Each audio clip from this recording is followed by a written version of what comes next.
অর্থনীতির সরল হিসেবে 1% জিডিপি প্রবৃদ্ধি মানে 2.5 লাখ নতুন কর্মসংস্থান। গেল 5 বছর ধরে 6%-এর বেশি প্রবৃদ্ধি ধরে রেখেছে বাংলাদেশ। সেই হিসাবে প্রতি বছর 15 লাখের মতো কর্মসংস্থান তৈরি হবার কথা। তবে পরিসংখ্যান ব্যুরোর তথ্যে দেখা গেছে 2013 সাল থেকে 2015 সালের মধ্যে দেশে নতুন কর্মসংস্থান হয়েছে 7 লাখের মতো। প্রবৃদ্ধি কমে হয়েছে 3%। প্রবৃদ্ধির গুণগত মান না বাড়ায় তাই শিল্প ও সেবা খাতে নতুন কর্মসংস্থান হচ্ছে না বলছে সিপিডি।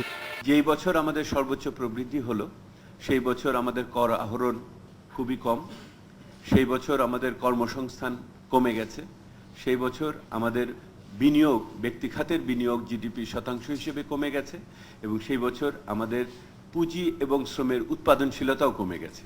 দেশের সামষ্টিক অর্থনীতির চিত্র তুলে ধরতে গিয়ে সিপিডি বলছে, আন্তর্জাতিক বাজারে জ্বালানি তেলের দাম ক্রমাগত কমতে থাকায় এর সুফল পাচ্ছে অর্থনীতি।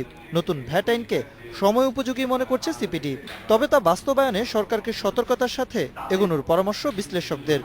প্রত্যক্ষ করের যে উপর যে চাপ, এটা কিন্তু আমাদের রাখতে হবে।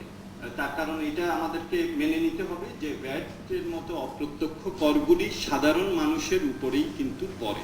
প্রত্যক্ষ কর পরে হলো যাদের আয় বেশি তাদের উপরে, কিন্তু ভ্যাট পরে হলো সাধারণ জনগণের উপরে তুলনামূলকভাবে বেশি। তবে তেলের দাম কমার ফলে রেমিটেন্সের প্রবৃদ্ধি কমেছে। বিদেশে কর্মসংস্থানে তাই নতুন বাজার তৈরির পরামর্শ সিপিডির।